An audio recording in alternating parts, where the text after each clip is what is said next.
like they called him like the day before and like, hey, Dave, you want to come? And he's like, oh, yeah. Oh, what day before. How about I think they picked him up and he rolled out of bed from the hotel and just jumped into the limo. Holy cow. I have never seen him. I mean, he wasn't that old a guy either. I mean, he was in good shape. But, like, the way he was dressed, and, oh, God, it was a disaster. Everything was a mess, and Eddie's just screaming about his hip. If you ever look at the backstage press tent questions in that situation, it is brutal to listen to. It was horrible. And he's like, listen, I got to get my hip done, all right? I'm not answering anything. This is unbelievable. The Kurt Loder interview. Oh, my God. It is just such an ugly blemish on the Van Halen legacy. Number 4, dropping the ball on the European market. Talk about leaving money on the table. This band could have been a big European band, and they just let it go. They didn't do what Bon Jovi does and really cater to the overseas market. Bon Jovi is a gargantuan global band today. They are playing stadiums today. And they don't even have Michael John Such in the band because that guy brings in tickets. So seriously, Dave, are you awake? Yes, sir. Just waiting for your rant to be over. So anyway, it's incredible that Bon Jovi still does as well as they do overseas and this and that. Van Halen could have had that. They took it off the table. They stuck to America. They stopped touring in Europe. Very sad. What do you think? Yeah, they totally left money on the table. Like you said, I never understood why they really didn't try and go for that world market. They absolutely could have, but they always seem to just stop at the border and pack their bags and head on home. Absolutely. And number 3 is number 3 for a reason, because it's Van Halen 3, the 1998 album, the 11th album in the Van Halen catalog, and it's the one that makes the biggest stink because the album just did not live up to expectations. Mike Post, who was the producer, really wasn't the producer that should have been handling that album. It should have been more of a rock producer. The sound and mix is off. The songwriting wasn't really well polished enough. It sounds a bit like a demo. There's songs that definitely should have not have been included on there and still were, especially How Many Say I with Ed singing lead. Oh, it just is. It's just not. It just doesn't work. It doesn't work. I know, Dave, you're no big lover of Van Halen 3. No. I am a big fan of Without You, but after that... Yes, that's one of your favorites. Right. I mean, there's moments on the album, but as a whole, what it boils down to is there was no one telling Ed, hey, maybe you want to rethink this. Right. Maybe you want to change this. Right. This may not be the best idea. Right. There was nobody giving Ed creative advice. Right. Absolutely. Number 2, hiring Ray Daniels as the manager in 1994.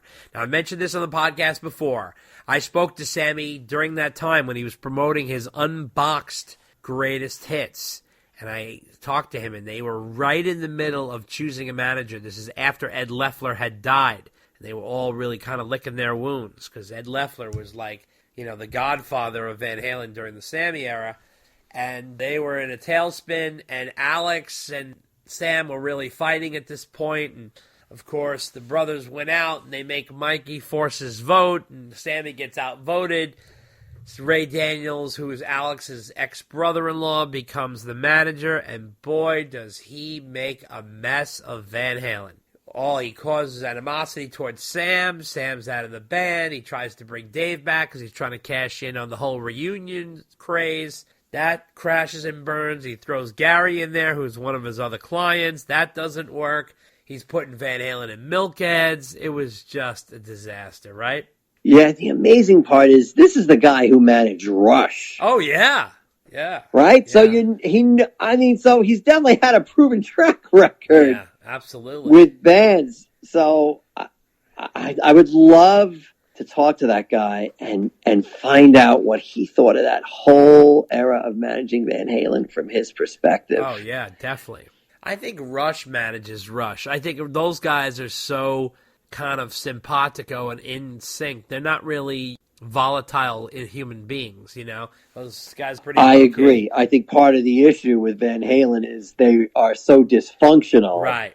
that anybody coming in there to manage them is going to be an issue. And the other thing is that Ed Loeffler was Sam's manager, and unfortunately by the time they passed away, some of the animosity towards Sam started creeping up. Right. So there was no way that anybody he recommended to be the new manager was going to be the new manager. Right. So that's why they went with Alex's brother-in-law. Right. Exactly. Number 1, and we cannot stress this enough. The number 1 worst Van Halen move ever in the history of the band is the mistreatment of Michael Anthony, the bassist. Holy shit. From cutting him out of the Van Halen 1984 profits to the 2004 profits to the 2004 not letting him play bass on the 3 new songs to not including him in the 2007 tour and giving his position over to Wolfie, who was a kid at the time, to just name it. It just goes on and on and on. And it is just disgusting the way he was treated, the way he was looked upon. Eddie playing bass in his place on Van Halen 3 and on the 2004 Best of Both Worlds compilation, just diminishing and demeaning him. Oh, I can't say enough how bad this is, right? Oh, yeah. I mean, unfortunately, the list is longer than it should be. Yeah. On Van Halen 3, he's only on like 3 songs. And the worst treatment of all is that when Van Halen put their website up, they photoshopped him out of the artwork. And put Wolf there on Van Halen 1. Oh, my God. And on Women and Children First, they just eliminated the group picture entirely for a few days until the fan uproar was just so loud that they had to put the original album cover there. But, I mean, that's how much these guys go out of their way. Oh, yeah. And by all accounts, Michael Anthony is the nicest guy in all of rock and roll. That's right. So you really have to wonder why they go out of their way to crap on him and try and prove that nice guys finish last. It's sad. It's sad. It embarrasses me as a Van Halen fan. And believe me, he's like the biggest fan-friendly guy ever, still waving the Van Halen flag to this day. And won't say a bad word. Won't say a bad word. No. Always takes the high road. Yeah. Always takes the high road. And they just, and when I say they, I mean the brothers, Ed in particular, they just crap all over him. Oh, yeah. Oh, my God. What do they call him? Sneaky Soboleski, because that's his original last name.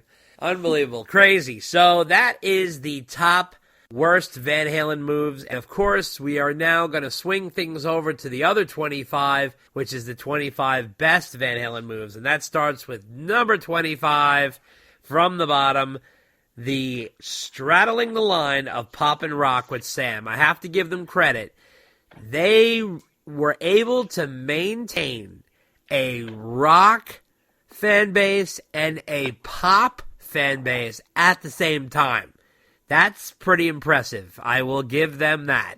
And they did that with Sam, and they brought in a whole new crowd, and they kept some of the old crowd. They didn't keep all the old crowd. They kept some of it, and they filled it in with some of the pop people, and they really rounded it out. What do you think?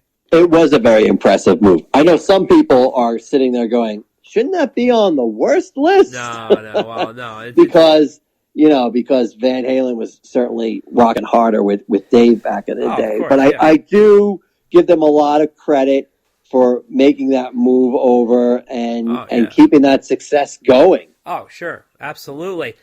Number 24, letting Dave be Dave and keeping the trio tight behind him. So one thing I'll give them credit for is they really kept the band solid and tight with Eddie on guitar, Alex on drums, Mikey on bass, and Ed and Mikey doing the background vocals. They created a solid rock foundation, musical foundation, and then they let Dave do his Dave thing all over the top, and it really was the perfect blend and mixture for the success of this band. And that is not an easy thing to do, because Dave's a lot. And Dave is definitely going hard left on one area, but it fucking worked. And they were smart enough to let it work, because when it worked, it was magic and it was perfect. And it really flowed well. What do you think? Yes, absolutely. They could have totally told Dave, scale it back. Take it easy, dude. You're out of control. Yeah. But they let him do his thing, and he became one of the greatest frontmen of all time. Yeah. And meanwhile, on the flip side of that, those guys, they played. Great players. Played their butts off. Played well. Didn't go off on any crazy, we're going to jam, open, they were for 10, 20 minutes. I mean, they were not a jam band. They kept it nice. They kept it tight. And they let Dave be Dave. But even Dave knew, you can't be going off too much. And somehow it just worked. Yep. They got that magic. They did. Number 23 was Recording a Different Kind of Truth with David Lee Roth. I still say, I've said it before and I'll say it again, that A Different Kind of Truth was a miracle. The fact that we got a reunion album with Roth in 2012 is a miracle. It came out fantastic. It is a record that you can listen to over and over again. For those of you who haven't really given it enough time to seep in, now is the time. There's no other new Van Halen coming for any foreseeable future right now. Get out A Different Kind of Truth. Put it on. I guarantee you have glazed over the genius of this album. There is so much great stuff here, and it really is an incredible cake that they built. What do you think, Dave? All I have to say is thank goodness that's their last studio album to date. Right. Maybe forever. Right. But thank goodness it's that right. and not Van Halen 3. Oh, God, yeah. Yeah, of course. It really, it made up for Van Halen 3 tenfold. Number 22 is no VIP meet and greets like other greedy bands. Like, other bands are getting so out of control with their meet and greet opportunities. And look at Kiss, for example. Pay this for that. Oh, you want to buy Gene's torch that he uses to breathe fire with every night? $3,000, and he'll sign it for you, and he'll take a photo with it, and then he's going to mail you the photo framed, and it just, dude, come the fuck on. I mean, there's some things you just got to pass up, and I realize that the record industry isn't what it used to be, and they're not making the money that they did on the albums, so they have to find other ways to make money. But there's some really sleazy, gross stuff going on. It's not even just happening at the high Kiss level. It's even happening on smaller bands. It's like, hang out with the band at Soundcheck, have a drink with them. Just ridiculous. You can't believe the level. Write the set list for the night. I mean, get a signed copy by the lead singer. It is so gross, Dave. I don't know if you've seen some of this stuff out there. I hear what you're saying, and I do agree with you that Van Halen can never be accused of ripping their fans off right. with, crazy merchandise opportunities. Although part of me is kind of like, well, I still would like to maybe meet the band. Yeah, I know. But, obviously not at that price point. Right. Although Van Halen doesn't have any greedy meet and greets. Although I do remember that sometimes there have been some VIP packages they've had where there is no meet and greet. No. And it's kind of like, well, why do you have a VIP package if there's no meet and greet in it? They would get like real high quality seats. And they would get a merch Yeah, that's bag, true. But then that's almost like glorified scalping. No, I know. Of course. I understand that. I understand, like, if you want... I don't mind the high premium seat thing. If you want like front row, and then they'll throw you a merch bag and like whatever, that's fine. But I'm talking about like the real like greasy shit. Like, hang on, there's like multiple tiers. Like, oh, for $1,500 you can go to sound check and you can get a copy of the set list for the night, and then for this amount of money, there's so many tiers to these things, and it's so funny.